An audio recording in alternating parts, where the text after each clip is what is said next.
உம்மை தேடி உம் அருள் வேண்டி தாகம் கொண்டேன் நான். உயிர் தந்த உம் உறவினிலே கலந்து மகிழ்வேன் நான். இரு கரம் விரித்து அழைக்கின்றார், இதயத்தில் பொதிந்திட அழைக்கின்றார். திருப்பலி வாருங்கள், மீட்பினை நிதம் கண்டிட வான்தேவன் புகழ் பாடுங்கள். பாரெங்கும் அருள் சூழ்ந்திட தியாகத்தின் வழி கோடுங்கள். அழைக்கும் இறைவன் குரல் கேட்க ஆலயம் விரைவோம் வாருங்கள். அன்பின் சுவடுகள் பதித்திடவே இறை குலமாயிணைந்து வாருங்கள். தந்தை மகன் தூய ஆவியானவரின் பெயராலே ஆமென். நம் தந்தையாகிய கடவுளிடமிருந்தும் ஆண்டவராகிய இயேசு கிறிஸ்துவிடமிருந்தும் அருளும் அமைதியும் உங்களோடு என்றும் இருப்பதாக.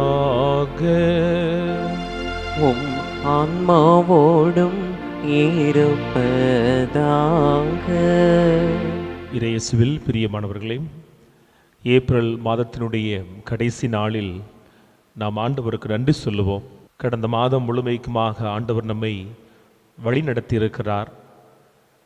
பாஸ்கா பெருவிழாவின் அருளை நம் மீது அவர் பொழிந்திருக்கிறார். ஆண்டவருக்கு இந்த திருப்பலியில் நாம் நன்றி சொல்லுவோம். அதே வேளையில் பிறக்க இருக்கிற புதிய மாதத்தில் கூட அன்னைக்காய் நாம் மிக சிறப்பாக அர்ப்பணித்திருக்கிற அந்த மாதத்திலும் அந்த அன்னையினுடைய பரிந்துரை நமக்கு தொடர்ந்து கிடைக்கவும், குறிப்பாக இந்த விடுமுறை காலத்தில் ஆண்டு முழுமைக்கும் பிள்ளைகளுடைய அறிவு வளர்ச்சிக்காய் ஓடுகிற நாம் இந்த விடுமுறை காலத்தில் பிள்ளைகளை இன்னும் ஆண்டவரை நோக்கி நாம் அனுப்பி வைத்து இறை வார்த்தைகளை பிள்ளைகள் கேட்பதற்கும், பிள்ளைகள் ஓய்வெடுக்கிற அந்த நாட்களில் அவர் நல்லபடியாக இன்னும் பிள்ளைகள் பெற்றோரோடு உறவுகளோடு இணக்கமாய் இருக்கவும், ஒருவர் மற்றவரை நன்கு அறிந்து கொண்டு அன்பில் ஆழப்படவும் இறைவன் புதிய மாதத்தை ஆசீர்வதிக்க திருப்பலியில் நாம் இணைந்து மன்றாடுவோம். இந்த தூய மறைபொருளை நாம் தகுதியோடு ஒப்புக்கொடுக்க தடையாக இருக்கும் பாவங்கள் பலவீனங்களை ஏற்று மனம் வருந்தி இறைவனின் மன்னிப்பை நாடுவோம்.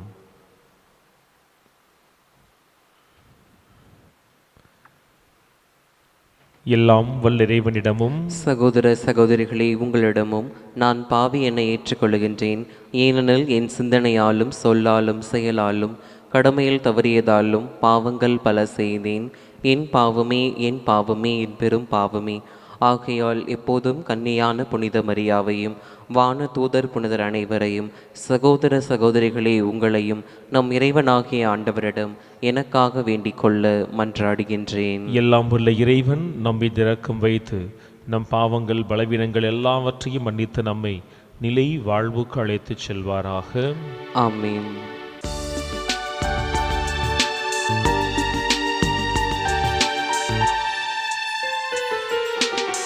ஆண்டவரே இரக்கமாயிரும். ஆண்டவரே இரக்கமாயிரும். கிறிஸ்துவே இரக்கமாயிரும். கிறிஸ்துவே இரக்கமாயிரும். ஆண்டவரே இரக்கமாயிரும். ஆண்டவரே இரக்கமாயிரும்.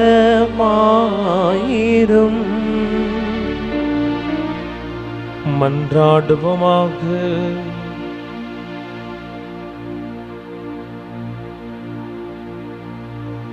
இறைவா, உமது பரிவிரக்கத்தின் வியத்தகு அருளடையாளத்தால் மனித இயல்பை சீர்படுத்தி தொடக்கத்தில் இருந்ததை விட மேலான மேன்மையை எங்களுக்கு வழங்கியுள்ளீர். இவ்வாறு மறுபிறப்பின் மறை நிகழ்வால் நீர் புதுப்பிக்க திருவுளமான நாங்கள் உமது முடிவில்லா அருளின் கொடையும் ஆசிரும் நிறைவாய் பெற்றுக்கொள்ள அருள் வழங்குவீராக.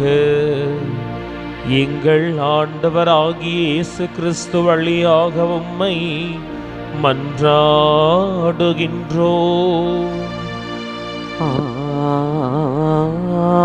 ஆமென். கடவுள் தாவீதின் வழிமரபிலிருந்தே இயேசு என்னும் மீட்பர் தோன்றச் செய்தார். திருத்தூதர் பணிகள் நூலிலிருந்து முதல் வாசகம். அதிகாரம் 13, இறைவார்த்தைகள் 13 தொடங்கி 25 முடிய. சகோதர சகோதரிகளே, பவுலும் அவரோடு இருந்தவர்களும் பாப்போவிலிருந்து கப்பலேறி கம்பிலியாவில் உள்ள பெருகை நகருக்கு வந்தார்கள். அங்கே யோவான் அவர்களை விட்டு அகன்று எருசலேமுக்கு திரும்பினார். அவர்கள் பெருகையிலிருந்து புறப்பட்டு சென்று பிசித்தியாவில் உள்ள அந்தியோக்கியாவை அடைந்தார்கள். ஓய்வு நாளன்று அவர்கள் தொழுகை கூடத்திற்கு சென்று அங்கு அமர்ந்தார்கள். திருச்சட்டமும் இறைவாக்கினரும் நூல்களும் வாசித்து முடித்த பின் தொழுகை கூட தலைவர்கள் அவர்களிடம் ஆள் அனுப்பி, சகோதரரே, உங்களுள் யாராவது மக்களுக்கு அறிவுரை கூறுவதாய் இருந்தால் கூறலாம் என்று கேட்டுக்கொண்டார்கள். அப்பொழுது பவுல் எழுந்து கையால் சைகை காட்டிவிட்டு கூறியது, இஸ்ரேல் மக்களே, கடவுளுக்கு அஞ்சுவோரே கேளுங்கள். இந்த இஸ்ரேல் மக்களின் கடவுள் நம்முடைய மூதாதையரை தேர்ந்தெடுத்தார். அவர்கள் எகிப்து நாட்டில் அந்நியர்களாக தங்கியிருந்தபோது அவர்களை ஒரு பெரிய மக்களினம் ஆக்கினார். பின்பு அவர் தம் தோள் வலிமையை காட்டி அவர்களை அந்த நாட்டை விட்டு வெளியேறி அழைத்து கொண்டு வந்தார். 40 ஆண்டு காலமாய் பாலை நிலத்தில் அவர்களிடம் மிகுந்த பொறுமை காட்டினார். அவர் கானான் நாட்டின் மீது 7 மக்களினங்களை அழித்து அவர்கள் நாட்டை இவர்களுக்கு ஏறக்குறைய 450 ஆண்டுகள் உரிமை சொத்தாக அளித்தார். அதன்பின் இறைவாக்கினர் சாமுவேலின் காலம் வரை அவர்களுக்கு நீதி தலைவர்களை அளித்தார். பின்பு அவர் தங்களுக்கு ஓர் அரசர் வேண்டும் என்று கேட்டார்கள். கடவுள் கீசு என்பவரின் மகனான சவுல் என்பவரை அவர்களுக்கு அரசராக கொடுத்தார். மென்னியமின் குலத்தினராகிய அவர் 40 ஆண்டுகள் ஆட்சி செலுத்தினார். பின்பு கடவுள் அவரை நீக்கிவிட்டு தாவீதை அவர்களுக்கு அரசராக ஏற்படுத்தினார்.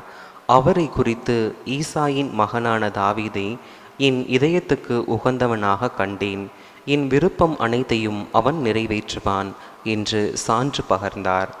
தாம் அளித்த வாக்குறுதியின்படி கடவுள் அவருடைய வழிமரபிலிருந்தே இஸ்ரேலுக்கு இயேசு என்னும் மீட்பர் தோன்றச் செய்தார். அவருடைய வருகைக்கு முன்பே யோவான் மனம் மாறி திருமுழுக்கு பெறுங்கள் என்று இஸ்ரேல் மக்கள் அனைவருக்கும் பறைசாற்றி வந்தார். யோவான் தம் வாழ்க்கை என்னும் ஓட்டத்தை முடிக்கும் தருவாயில், நான் யார் என நீங்கள் நினைக்கின்றீர்களோ அவர் அல்ல நான், இதோ எனக்கு பின் ஒருவர் வருகிறார், அவருடைய மிதியடிகளை அவிழ்க்கவும் எனக்கு தகுதி இல்லை என்று கூறினார். ஆண்டவரின் அருள்வாக்கு. இறைவனுக்கு நன்றி. பதிலுரை பாடல். திருப்பாடல் 89 பல்லவி. ஆண்டவரே, உமது பேரன்பை என்றென்றும் நான் அறிவிப்பேன்.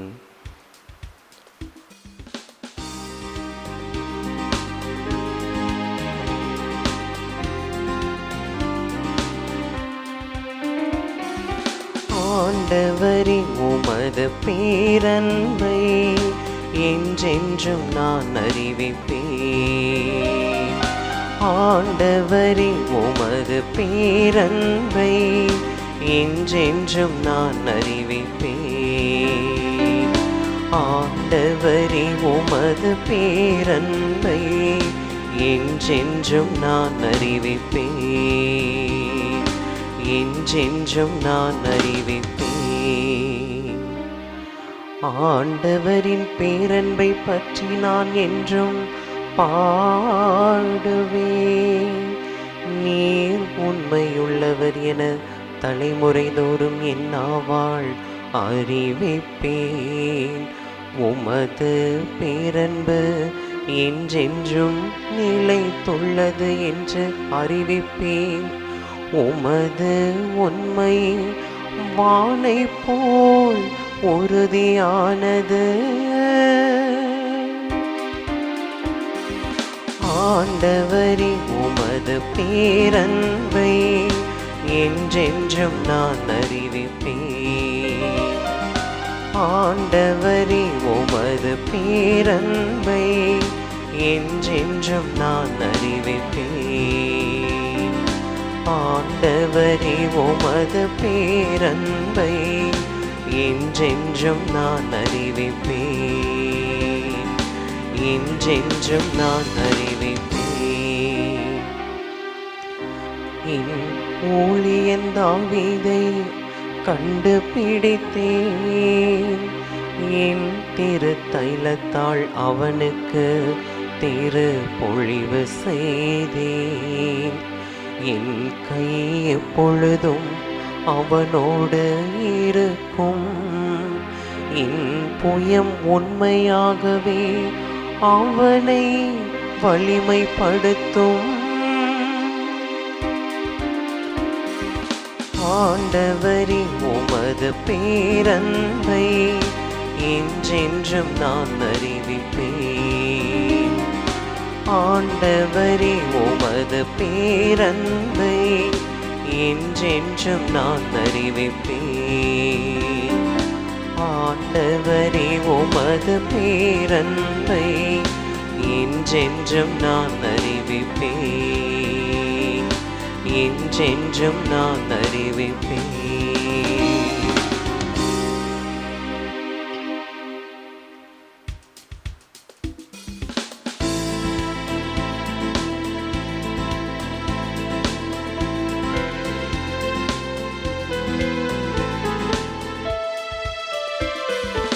அல்லேலூயா, அல்லேலூ, அல்லேலூயா, அல்லேலூ, அல்லேலூயா, அல்லேலூ, அல்லேலூயா, அல்லேலூ, அல்லேலூயா, அல்லேலூ, அல்லேலூயா, அல்லேலூயா,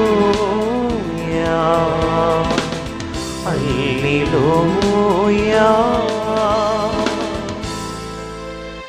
இயேசு கிறிஸ்துவே, நீரே நம்பிக்கைக்குரிய சாட்சி. இறந்தோருள் முதலில் உயிர் பெற்று எழுந்தவர் நீர். என் மீது அன்பு கூர்ந்து உமது இரக்கத்தினால் பாவங்களிலிருந்து எங்களை விடுவித்தீர். அல்லேலூயா, அல்லேலூயா, அல்லேலூ, அல்லேலூயா, அல்லேலூ, அல்லேலூயா, அல்லேலூ, அல்லேலூயா, அல்லேலூ, அல்லேலூயா, அல்லேலூ, அல்லேலூயா, அல்லேலூயா, அல்லேலூயா. ஆண்டவர் உங்களோடு இருப்பாராக. உம் ஆன்மாவோடும் இருப்பாராக. யோவான் எழுதிய தூய நற்செய்தியிலிருந்து வாசகம். ஆண்டவரே, மாட்சி உமக்கே. அக்காலத்தில் சீடர்களின் பாதங்களை கழுவிய பின் இயேசு அவர்களுக்கு கூறியதும், பணியாளர் தலைவரை விட பெரியவர் அல்ல, தூது அனுப்பப்பட்டவரும் அவரை அனுப்பியவரை விட பெரியவர் அல்ல என உறுதியாக உங்களுக்கு சொல்லுகிறேன். இவற்றை நீங்கள் அறிந்து அதன்படி நடப்பீர்கள் என்றால் நீங்கள் பேறு பெற்றவர்கள். உங்கள் அனைவரையும் பற்றி நான் பேசவில்லை. நான் தேர்ந்து கொண்டவர்கள் யார் என எனக்கு தெரியும். எனினும் என்னோடு உண்பவனே என் மேல் பாய்ந்தான் என்னும் மறைநூல் வாக்கு நிறைவேறியாக வேண்டும். அது நிறைவேறும்போது இருக்கிறவர் நானே என்று நீங்கள் நம்புமாறு இப்போதே அது நிறைவேறும் முன்பே அது பற்றி உங்களுக்கு சொல்லி வைக்கிறேன். நான் அனுப்புகிறவரை ஏற்றுக்கொள்பவர் என்னையே ஏற்றுக்கொள்கிறார், என்னை ஏற்றுக்கொள்பவர் என்னை அனுப்பியவரையே ஏற்றுக்கொள்ளுகிறார் என உறுதியாக உங்களுக்கு சொல்லுகிறேன். ஆண்டவரின் அருள்வாக்கு. கிறிஸ்துவே உமக்கு புகழ். அன்பு உறவுகளே, இந்த நாளின் மைய சிந்தனைக்கு எடுத்துக்கொள்ளுகிற இறை வார்த்தை, நான் அனுப்புகிறவரை ஏற்றுக்கொள்பவர் என்னையே ஏற்றுக்கொள்கிறார், என்னை ஏற்றுக்கொள்பவர் என்னை அனுப்பியவரையே ஏற்றுக்கொள்ளுகிறார் என உறுதியாக உங்களுக்கு சொல்லுகிறேன். 3 மனிதர்களை இந்த இடத்தில் நாம் காண முடியும். இயேசு சொல்லுகிறார், நான் யாரை அனுப்புகிறேனோ நீங்கள் அவரை ஏற்றுக்கொள்ளுகிற பொழுது அவரை அனுப்பிய என்னை நீங்கள் ஏற்றுக்கொள்ளுகிறீர்கள். நீங்கள் என்னை ஏற்றுக்கொண்டால் என்னை அனுப்பியவராகிய என் தந்தையையும் நீங்கள் ஏற்றுக்கொள்வீர்கள்.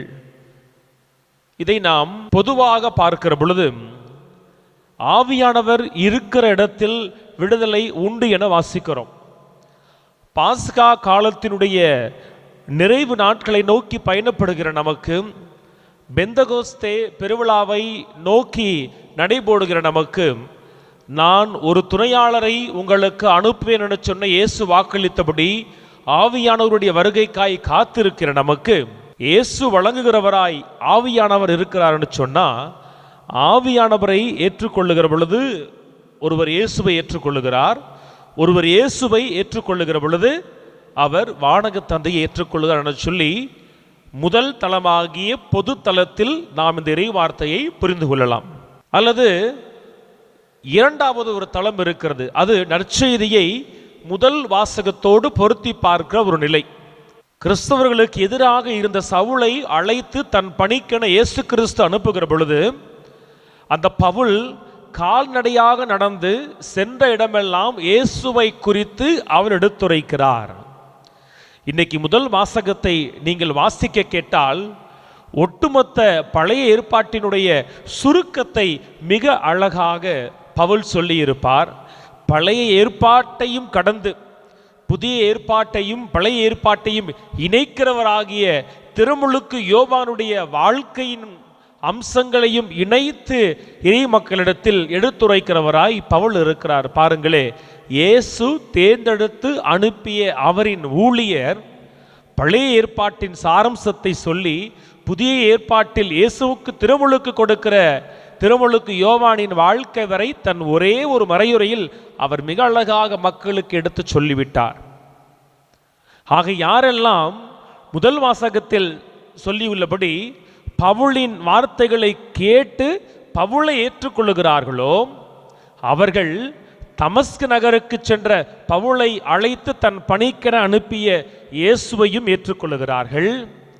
தன்னோடு அரியணையில் அமர்ந்திருந்தவரை இந்த மண்ணுலகின் நமது மீட்பிற்காய் அனுப்பிய வானக தந்தையும் ஏற்றுக்கொள்ளுகிறார்கள். ஆக இரண்டாவது தளம் என்பது கடவுள் அனுப்பிய ஊழியராகிய பவுலை ஏற்றுக்கொள்ளுகிற பொழுது அவர்கள் இயேசுவை ஏற்றுக்கொள்ளுகிறார்கள். இயேசுவை ஏற்றுக்கொண்டால் வானக தந்தை ஏற்றுக்கொள்ளுகிறார்கள். முதல் தளமாகிய பொதுத்தலம் ஆவியானவர், இயேசு, வானக தந்தை. இரண்டாவது தளத்தில் அனுப்பப்படுகிற பவுல் அனுப்பிய இயேசு, இயேசுவை அனுப்பிய வானக தந்தை. மூன்றாவது காண்கிறோமே, இன்று நம் மத்தியில் ஊழியம் செய்கிறவர்கள். அன்பிற்குரியவர்களே, இந்த ஏப்ரல் மாதம் பல மறை மாவட்டங்களில் பல துறவற இல்லங்களில் குருக்களாக திருநிலைப்படுத்தப்படுகிற நாட்களில் எந்த ஆண்டும் இல்லாத அளவு இந்த ஆண்டு அமெரிக்காவில் நூற்றுக்கணக்கான குருக்கள் திருநிலைப்படுத்தப்பட இருக்கிறார்கள். அவங்க சொல்லுகிறாங்க 25% அங்கே பிறந்தவர்கள் அல்ல, குடியேறியவர்களாக இருக்கலாம், அல்லது பெற்றோர்களோ முன்னோர்களோ அங்கு போய் சென்று குடியேறி அதன் வழி வந்தவர்கள். அதில் பெரும்பாலானவர்கள் பலிபீட சிறுவர்களாக இருந்து அவர்கள் குருக்களாக திருநிலைப்படுத்தப்படுகிறார்களாம்.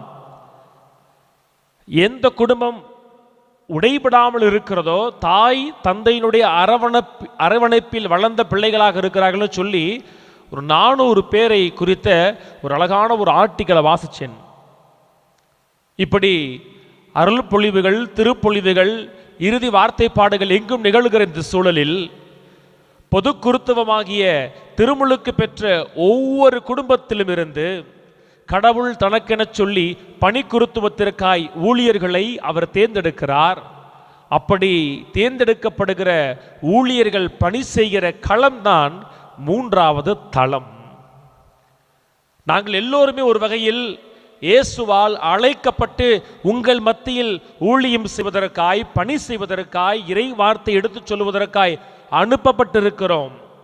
எங்களை இயேசு அழைத்தார் என சொல்லுகிற பொழுதே அவர் வழியாக வானக தந்தையும் அழைத்து அவருடைய பணிக்கிணைகளை பயன்படுத்தி வருகிறார்னு சொன்னா, நாங்கள் எதை சொல்ல வேண்டும், எப்படி சொல்ல வேண்டும் என்பதில் மிக கவனமாய் இருக்க வேண்டும். நேற்றைய தினம் காணொளியில் ஒரு செய்தியை பார்க்கிறேன். குளித்துறை பகுதியிலே ஆயர் இல்லத்தை முற்றுகையிட்டு ஆயர் அவர்கள் ஒரு குறிப்பிட்ட கட்சிக்கு வாக்களிக்க சொல்லி அவர்கள் துண்டு சீட்டுகளை கொடுக்கிறார்கள் சொல்லி அதற்கு எதிராக முதலில் ஆயரை பார்த்து முறையீடு செல்கிறார்கள். அவரை பார்க்க முடியவில்லை. எனவே அவர்கள் ஆயர் இல்லத்திற்கு எதிராக அமர்ந்து போராட்டத்தில் ஈடுபடுகிறார்கள். சொன்ன செய்தி என்ன? எங்களை ஒரு கட்சிக்கு ஓட்டு போட சொல்லி திணிக்கிறாங்க. ஒருவேளை அந்த ஆயரோ ஆயர் பிறவையோ யாருக்குமே நீங்க ஓட்டு போட வேணான்னு சொல்லி மௌனமாய் இருந்தாலும் விமர்சனங்கள் எழுந்திருக்கும். இந்த பாருங்க என்ன வேலை செய்றாங்க. சமூக அக்கறை இல்லாதவர்கள், சரியான தலைவர்களை சொல்லக்கூட அவங்களுக்கு தைரியம் இல்லைன்னு சொல்லி அப்படி ஒரு குறை சொல்லி இருப்பார்கள். தற்பொழுது யாருக்கு அவர்கள் வாக்களிக்க வேண்டும் என சொல்லி ஒரு குறிப்பிட்ட கட்சி, நல்லா பார்த்துக்கணும், அவர்கள் செய்தது சரி தவறுன்னு சொல்லி நான் தீர்ப்பிடவில்லை. ஒவ்வொரு நபருக்கும் அவரவருக்கு பிடித்த ஒரு தலைவன் இருப்பான, ஒரு கட்சி இருக்கும். அவரவர் தன் தனி சுதந்திரத்தை பயன்படுத்தி வாக்களிக்க வேண்டும். ஆனால் ஒரு சமய தலைவர்களாக, பொறுப்பாளர்களாக ஒன்று கூடி எந்த தலைமை வருகிற பொழுது நமக்கு ஓரளவிற்கு பாதுகாப்பு இருக்குன்னு சொல்லி அவர்கள் தீர்மானித்து ஒரு கட்சியை சொல்லி இருக்கிறார்கள் போல அது பிடிக்கவில்லை. அவர்கள் போராட்டத்தில் ஈடுபடுகிறார்கள். உரிமை இருக்கிறது. ஆக சமகாலத்தில் பார்க்கிறோம், ஒரு அருள்பணியாளர் சொல்லுகிறார் என்பதால், ஒரு மறை மாவட்டம் சொல்லுகிறது என்பதால், ஒரு ஆயர் சொல்லுகிறார் என்பதால் அதை அப்படியே செய்ய வேண்டிய தேவையும் கடமையும் இல்லை என்பதை மக்கள் உணர்கிறார்கள் போல அவர்கள் கேள்வி கேட்கிறார்கள். அது நல்லதுதான். ஆனால் எந்த கருத்து சொன்னாலும் இந்த கட்சிக்கு இவங்க சொன்னாங்க, எதிர்கட்சி எல்லாம் போவோம், போராட்டம் பண்ணவன் கட்சிக்கு ஆதரவாய் அடுத்த முறை அவர்கள் அறிக்கை கொடுத்தால் இன்னொரு கட்சிக்காரன் வருவான். ஆக இந்த காலத்தில் பிரச்சனைகளுக்கு மத்தியில் தான், போராட்டங்களுக்கு மத்தியில் தான், எதிர்ப்பு குரல்களுக்கு மத்தியில் தான் ஊழியம் செய்ய வேண்டி இருக்கு. அப்படி செய்கிற பொழுது பவுலை போல ஊழியக்காரர்கள் அறிவிப்பதில் தெளிவினை கொண்டிருக்க வேண்டும். கடவுள் எதற்காக நம்மையெல்லாம் அனுப்புகிறார்? கடவுள் எதற்காக ஊழியக்காரர்களை அனுப்புகிறார்? நீங்க ஏதாவது பெரிய பெருவிழா திருப்பலி முடிச்சு வரப்ப அங்க இருக்கிற ஒரு பாட்டியோ தாத்தாவோ சொல்லுவாங்க, ஃபாதர் சூப்பரா பாடுனீங்க ஃபாதர், பூசை நல்லா இருந்துச்சு ஃபாதர்னு சொல்லி ஒரு ஃபாதரை வந்து அவங்க வாழ்த்துவாங்க. அவங்களுடைய கவனம் எல்லாம் இறைவார்த்தை என்ன, பிரசங்கம் என்ன தெரியாது, சாமியார் நல்லா பாடினார் அது போதும்.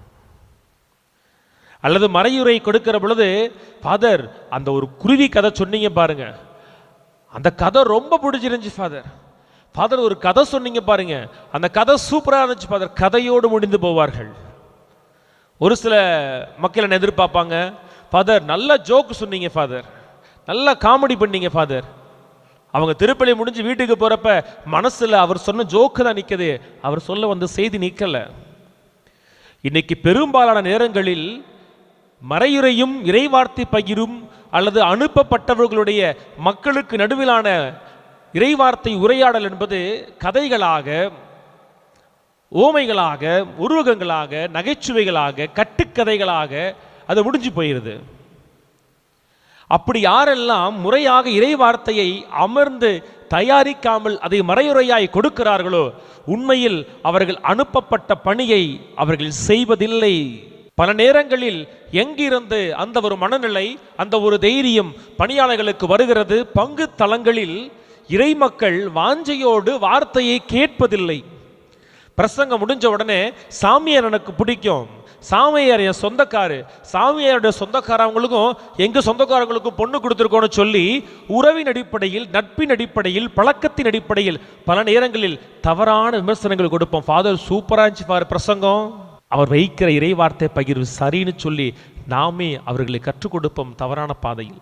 ஃபாதர், இந்த இறைவார்த்தையை இப்படி பகிரலாமே, ஃபாதர் இந்த இறைவார்த்தைக்கு இதை ஒரு சான்றாக சொல்லலாமே, ஃபாதர் தேவையில்லாத ஜோக்குகள், தேவையில்லாத கதைகள் எல்லாம் நீக்கிவிட்டு விவிலியத்தின் உதாரணங்களை கொடுத்து அதை வாழ்க்கையின் நிகழ்வுகளோடு பொருத்தி பார்க்கலாமே ஃபாதர். போன வாரம் மறைவு நல்லா இருந்துச்சு, இந்த வாரம் கொஞ்சம் சரியா இல்லையே ஃபாதர். எப்பொழுது நாம் சொல்லுகிறோமோ அப்பொழுதுதான் மக்களை குறித்த பயத்தோடு இறைவார்த்தை பகிரப்படும். ஏரோது பயந்தான், பிலாத்து பயந்தான். ஏன்? இயேசுவை குறித்த மக்களின் பார்வை, திருமுழுக்கு யோவானை குறித்த மக்களின் பார்வைக்கு அவர்கள் அஞ்சினார்கள், முடிவெடுக்க தயங்கினார்கள். பல நேரங்களில் எது சொன்னாலும் மக்கள் கேட்டுப்பாங்க, எதை வச்சாலும் மக்கள் கேட்டுப்பாங்க. ஒரு 10 நிமிஷம் தானே, ஒரு 5 நிமிஷம் தானே, ஒரு கதையை சொல்லுவோம், ஒரு பாட்டை பாடுவோம், ரெண்டு ஒரு ஜோக் சொல்லிட்டு, ஆகவே அதை மக்கள் ஏற்றுக்கொள்ளுகிற பொழுதுதான் இறை வார்த்தையை கொடுக்கின்ற தரம் குறைந்து போகிறது.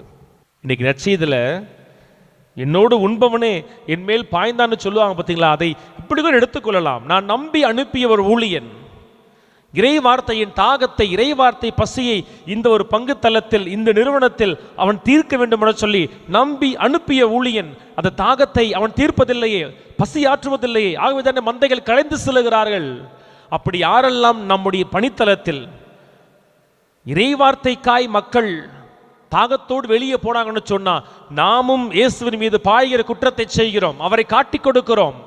நம்மை நம்பி அனுப்பினாரே, நாம் அந்த ஊழியத்தை செய்வது இல்லை. எப்படி இறை வார்த்தையை நாம் எடுத்துரைக்க வேண்டும்? முதல் வாசகத்தில் நமக்கு பவுல் இன்னைக்கு உதாரணமாய் போகிறார்.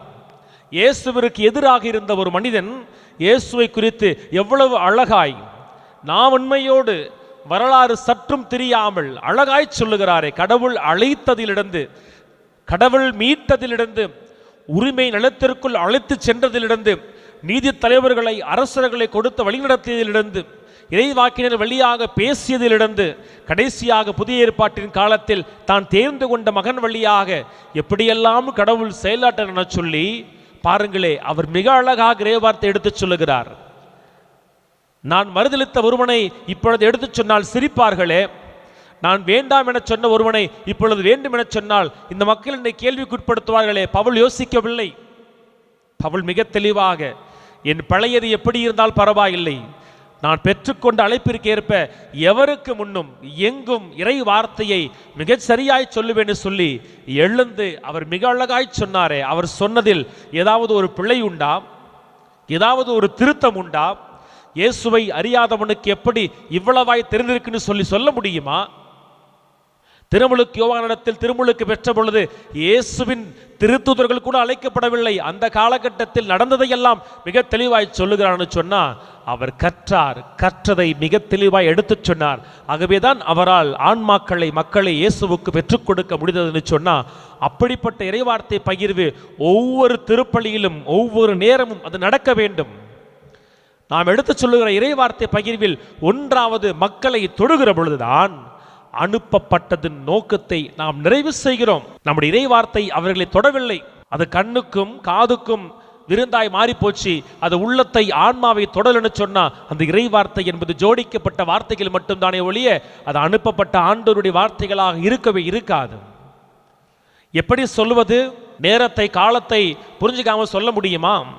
அன்பிற்குரியவர்களே, அந்த ஒரு குற்றச்சாட்டும் இருக்கிறது. அவருக்கு கூறு இல்லை, அவருக்கு பேச தெரியல.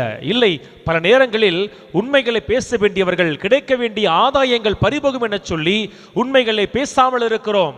என்னுடைய பங்கு தளத்தில் நான் பேச வேண்டியதை, இறை வார்த்தையை சொல்ல வேண்டியதை, ஆண்டவருடைய ஊழியனாக நான் பகிர வேண்டியதை நான் சொல்லணும்னு சொன்னா வேறு யார் சொல்லுவார்? அந்த அருள் பணியார் சொல்லவில்லை என்று சொன்னால் வேறு யார் சொல்ல முடியும்? திருச்சபை இன்னும் அருள் சகோதரிகளுக்கோ பெண்களுக்கோ குருத்துவத்தை கொடுத்து இறைவார்த்தை போய் பகிர சொல்லி உரிமை கொடுக்கவில்லையே. அந்த பணியை அருள் பணியாளருக்கும் ஆயருக்கும் திருத்தொண்டருக்கும் கொடுத்திருக்குன்னு சொன்னா அதை செய்ய வேண்டியவர்கள் முறையாக செய்யணுமா இல்லையா? பல நேரங்களில் பின் விளைவுகளை எதிர்நோக்கி, பின் விளைவுகள் எப்படி? அது ஒரு பங்கை பாதிக்கும் அப்படின்னா பரவாயில்ல, கொஞ்சம் வேகத்தை குறைத்துக் கொள்ளலாம்.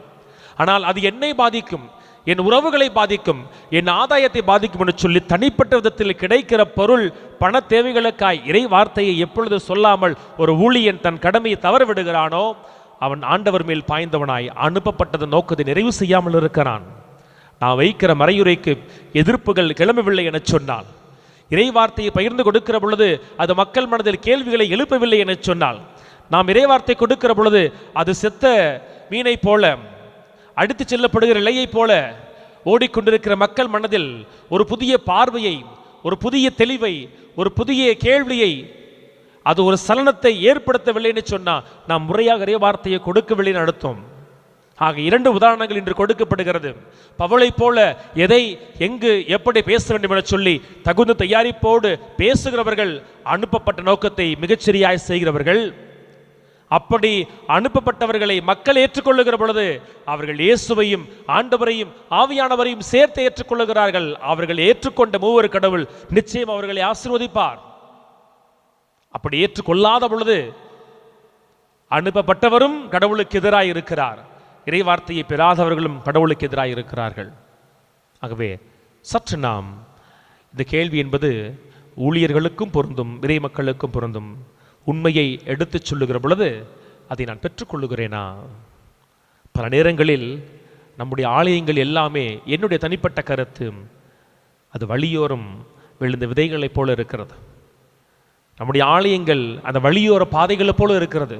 நம் இறை வார்த்தைகள் அது முளைப்பதே இல்லை, அது முழுமையாய் பலன் கொடுப்பதே இல்லை. ஒன்று தயாரிப்பதில் இருக்கிற பிரச்சனை, இன்னொன்று தகுந்த தயாரிப்போடு கொடுக்கப்படுகிற பொழுது அதை பெற்றுக்கொள்வதில் இருக்கிற பிரச்சனை. தகுந்த தயாரிப்போடு இறைவார்த்தையை கொடுப்போம், அந்த இறைவார்த்தை உண்மை என சொன்னால் அதை ஏற்றுக்கொள்வோம். அப்படி இருக்கிற பொழுது நாம் இறைவார்த்தையை மட்டுமல்ல, வார்த்தையானவரையும் அந்த வார்த்தையானவரை அனுப்பிய கடவுளையும் நம்மோடு இணைந்து பயணிக்கிற ஆவியானவரையும் ஏற்றுக்கொள்வதற்கு சமம். ஆமேன்.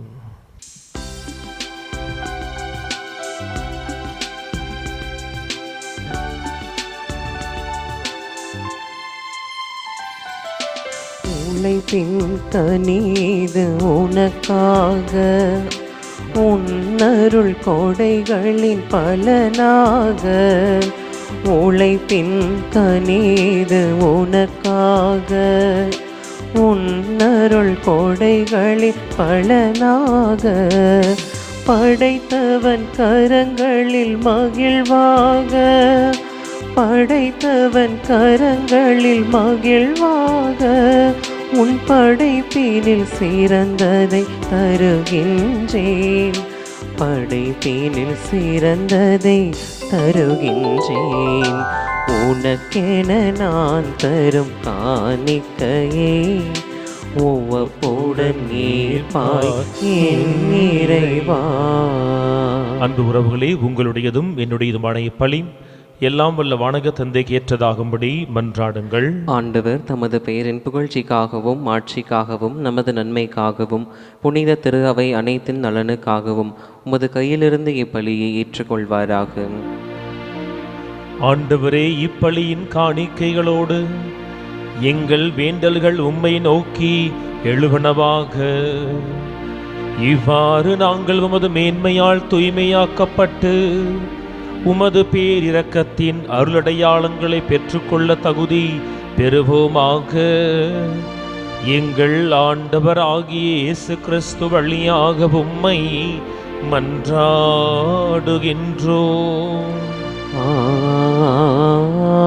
ஆமென். ஆண்டவர் உங்களோடு இருப்பாராக. உம் ஆன்மாவோடும் இருப்பாராக. இதயங்களை மேலே எழுப்புங்கள், ஆண்டவரிடம் எழுப்பியுள்ளோம். நம் இறைவனாகிய ஆண்டவருக்கு நன்றி பாடுவோம். அது தகுதியும் நீதியும் ஆனதே. ஆண்டவரே, தூயவரான தந்தையே, என்றும் வாழும் எல்லாம் வல்ல இறைவா, இந்நாளும் இவ்விடத்திலும் நாங்கள் உமக்கு நன்றி செலுத்துவது மெய்யாகவே தகுதியும் நீதியுமாகும். எங்கள் கடமையும் மீட்புக்குரிய செயலுமாகும். கிறிஸ்து எங்களுக்காக இன்னும் தொடர்ந்து தம்மை கையளித்து உமது திருமுன் இடையராது பரிந்து பேசுகின்றார். அவர்தாமே எங்களை பாதுகாத்து வருகின்றார். பலியான அவர் இனிமேல் சாக மாட்டார். எங்களுக்காய் கொலை செய்யப்பட்ட அவர் என்றும் வாழ்கின்றார். ஆகவே பாஸ்கா மகிழ்ச்சி பொங்கிடவே அனைத்துலகின் மாந்தர் அனைவரும் அக்களிக்கின்றனர். அவ்வாறே ஆற்றல் மிக்கோரும் அதிகாரம் கொண்ட தூதர்களும் உமது மாட்சியை புகழ்கின்றனர்.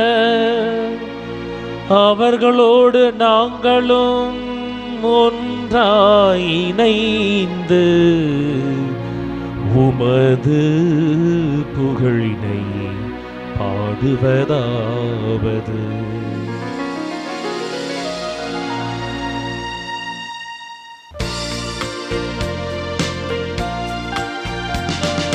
தூயவர் தூயவர் தூயவர் வான்படைகளின் கடவுளாம் ஆண்டவர். விண்ணகமும் மன்னகமும் உமது மாட்சியால் நிறைந்துள்ளன. உன்னதங்களிலே ஓசன்னா, உன்னதங்களிலே ஓசன்னா. ஆண்டவர் பெயரால் வருகிறவர் ஆசி பெற்றவர். உன்னதங்களிலே ஓசன்னா, உன்னதங்களிலே ஓசன்னா. ஆண்டவரே, நீர் மெய்யாகவே தூயவர், தூய்மை அனைத்திற்கும் ஊற்று. ஆகவே உம்முடைய ஆவியை பொழிந்தி காணிக்கைகளை தூய்மைப்படுத்த வேண்டுகிறோம். இவ்வாறு எங்கள் ஆண்டவர் இயேசு கிறிஸ்துவின் உடலும் இரத்தமுமாக எங்களுக்கு இவை மார்பனவாகும். அவர் பாடுபட உளம் கனிந்து தம்மை கையளித்த போதும் அப்பத்தை எடுத்து நன்றி செலுத்தி அதை பிட்டு தம் சீடர்களுக்கு வழங்கி அவர் கூறியதாவதும், அனைவரும் இதிலிருந்து பெற்று உண்ணுங்கள், ஏனெனில் இது உங்களுக்காக கையளிக்கப்படும் என் உடல்.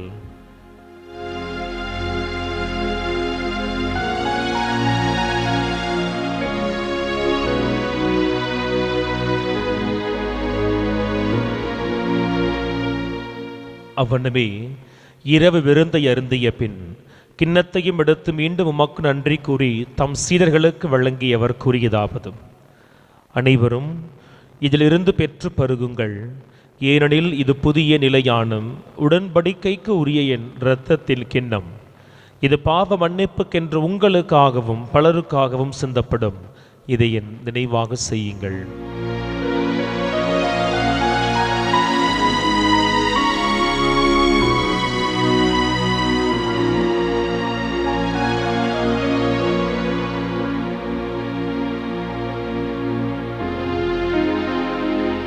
நம்பிக்கையின் மறைபொருள்.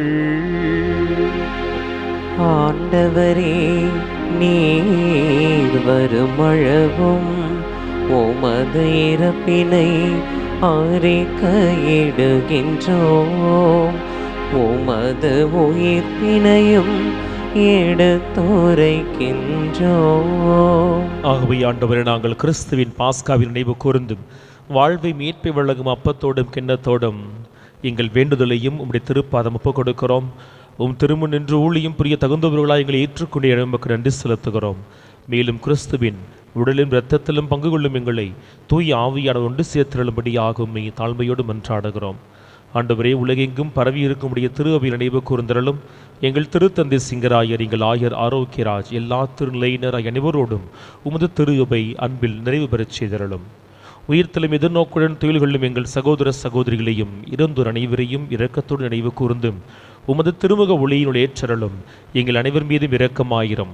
கடவுளின் கன்னித்தாயான புனித மரியாம், அவருடைய கணவரான புனித யோசேப்பு, புனித திருத்துதர்கள், இவ்வுலகில் நமக்கு உகந்தவராய் இருந்தோராகிய எல்லா புனிதரோடும் நாங்கள் நிலை வாழ்வில் பங்கு கொள்ளும் தகுதி பெற்று திருமகனும் எங்கள் மீட்பருமான இயேசு கிறிஸ்து வழியாக உம்மை புகழ்ந்திடும் வரம் அருள இறைஞ்சி மன்றாடுகிறோம்.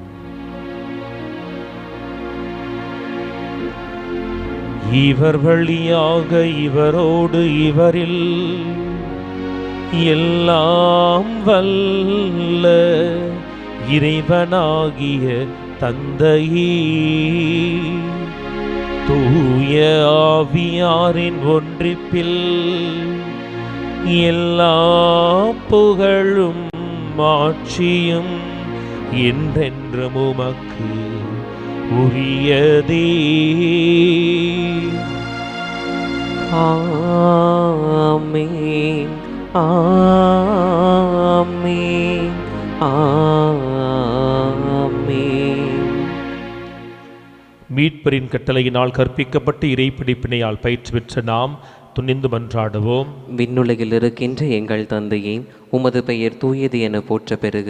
உமது ஆட்சி வருக. உமது திருவுள்ளம் விண்ணுலகில் நிறைவேறுவது போல மண்ணுலகிலும் நிறைவேறுக. எங்கள் அன்றாட உணவை இன்று எங்களுக்கு தாரும்.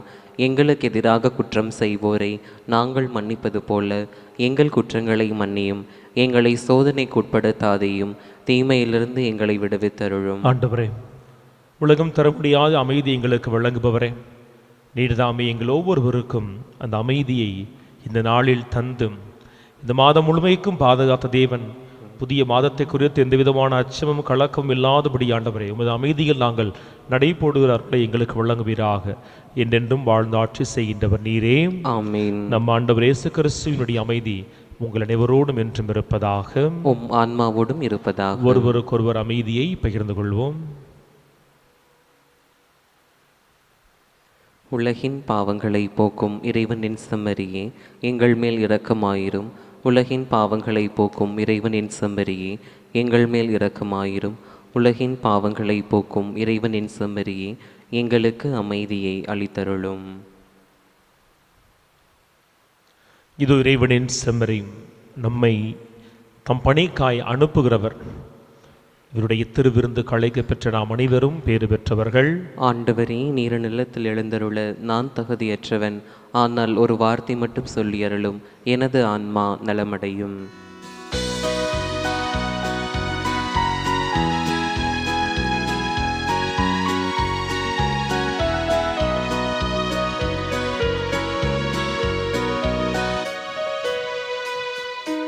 உயிரின் உணவே வாராய், என்னில் உறைந்திட இயேசுவே வாராய்.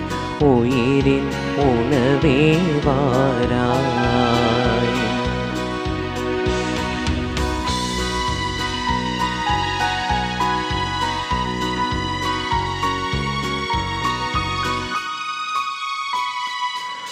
ஆவலாய் உனக்காய் காத்திருந்தேன், நான் 1000 கனவுகள் கண்டிருந்தேன்.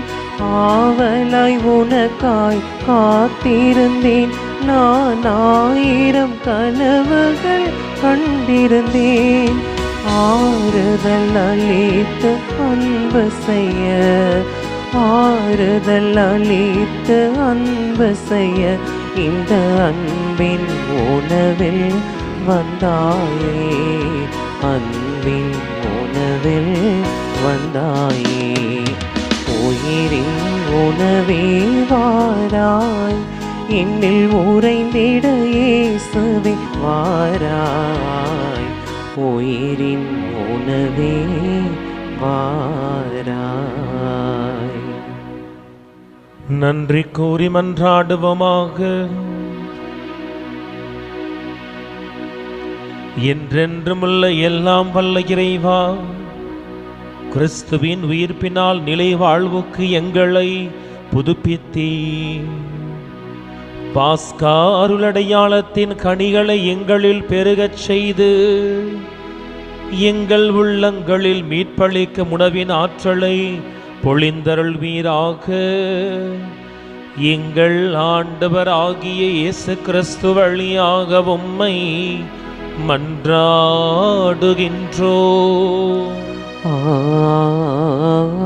ஆமென். ஆண்டவர் உங்களோடு இருப்பாராக. உம் ஆன்மாவோடும் இருப்பாராக.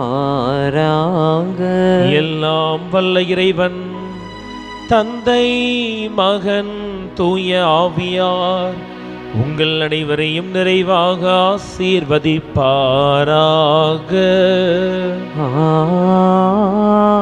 ஆமென். சென்று வாருங்கள், திருப்பலி நிறைவேறிற்று.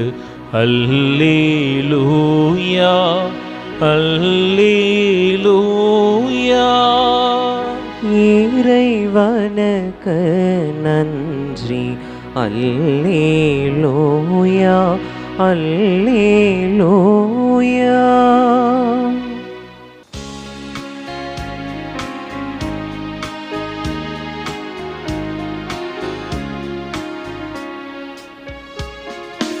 இனிய உன் நாமம் ஓதிடல் தினமே அனைவரும் மகிழ்வோமே. இனிய உன் நாமம் ஓதிடல் தினமே அனைவரும் மகிழ்வோமே. தாயினும் மேலா தாயுமே நீ தமியோர் திரவியமே. தாயினும் மேலாம் தாயுமே நீ தமியோ திரவியமே. அன்பிதே அன்பிதே மாதா, தன்னலமே அற்ற மாதா. அன்பிதே அன்பிதே மாதா, தன்னலமே அற்ற மாதா. தாயினும் மேலாம் தாயுமே நீ தமியோ திரவியமே. தாயினும் மேலாம் தாயுமே நீ தமியோ திரவியமே. தந்தை, மகன், தூய ஆவியின் பெயராலே ஆமென்.